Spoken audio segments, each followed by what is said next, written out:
বারাইপাড়া তানজিলা টেক্সটাইলে সুবর্ণা নামের এক নারী শ্রমিকের শ্লীলতাহানি ও ধর্ষণের কারণে মৃত্যু হয়।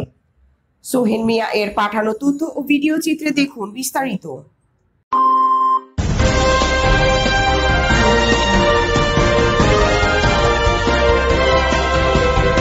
গতকাল 23 ফেব্রুয়ারি রাত 3টা ওই নারী শ্রমিকের ছুটি হয়। ছুটির পর ওই নারী শ্রমিক বাড়ি ফেরার পথে তাকে রোজ ফ্যাশনের কাছে দুষ্কৃতিকারীরা ধর্ষণ ও ছিনতাই করে অজ্ঞান ও বিবস্ত্র অবস্থায় ফেলে রেখে যায়। পরে তার স্বামী খবর পেয়ে তাকে প্রথমে টাঙ্গাইল মেডিকেল ও পরে ঢাকা মেডিকেল নেওয়ার পথে মারা যায়।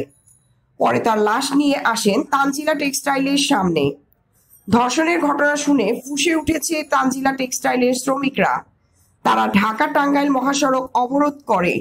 শ্রমিকরা বলেন, আমাদের সবসময় গভীর রাত পর্যন্ত কাজ করতে বাধ্য করে এবং কোনো নিরাপত্তা ছাড়া গভীর রাতে ছুটি দেয়।